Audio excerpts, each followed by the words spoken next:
Thank you, Mr. Hegseth. I do want to thank you for your service, and I want to thank you for your willingness to serve in this capacity. Thank you, Senator. I have many concerns about your record, and particularly your public statements, because they are so hurtful to the men and women who are currently serving in the U.S. military, harmful to morale, harmful to good order and discipline. If you are saying that women shouldn't be serving in the military, and I'm going to read you your quotes, because the quotes themselves are terrible. You will have to change how you see women to do this job well, and I don't know if you are capable of that. So I want to press on these issues that my colleague Jean Shaheen brought up, because she said it so well. So first of all, you answered your questionnaire. Do you believe that any American who wants to serve in their country in the military and can meet objective standards set by the military should be allowed to serve without limitation? You've said yes to that question. But then in all of these other circumstances, you've denigrated active duty service members. We have hundreds of women who are currently in the infantry, lethal members of our military serving in the infantry, but you degrade them. You say, we need moms, but not in the military, especially in combat units. So specific to Senator Cotton's question, because Senator Cotton was giving you layups to differentiate between different types of combat, and specifically, as Secretary, would you take any action to reinstitute the combat arms exclusion for female service members, knowing full well you have hundreds of women doing that job right now?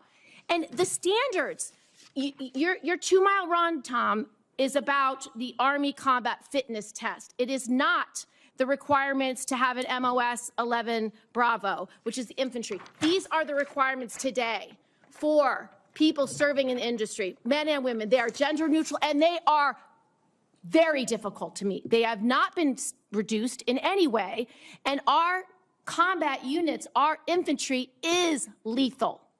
So please explain specifically, because you will be in charge of 3 million personnel. It is a big job.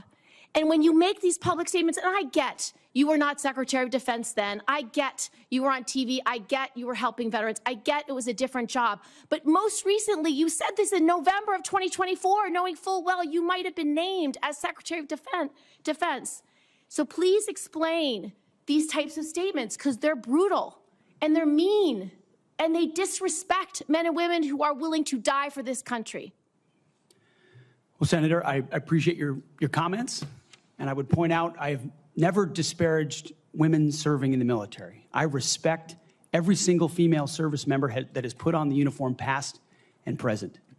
My critiques, Senator, recently and in the past, and from personal experience, have been instances where I've seen standards lowered, and you mentioned 11 Alpha, 11 Bravo, MOS, places in units, and the book that has been referenced multiple times here, The War on Warriors.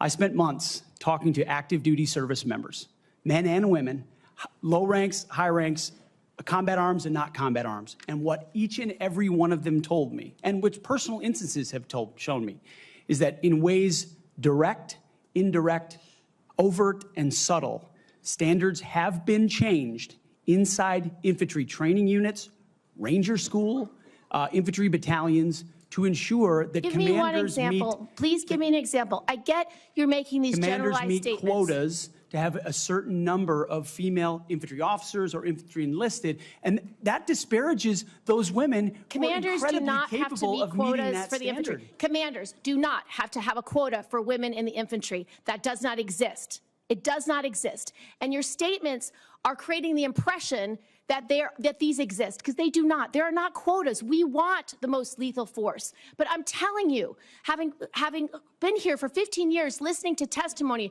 about men and women in combat and the type of operations that were successful in Afghanistan and in Iraq, women were essential for many of those units. When Ranger units went in to find where the terrorists hiding in Afghanistan or in Iraq, if they had a woman in the unit, they could go in, talk to the women in a village, say, where are the terrorists hiding? Where are the weapons hiding? And get crucial information to make sure that we can win that battle. So you cannot denigrate women in general, and your statements do that. We don't want women in the military, especially in combat.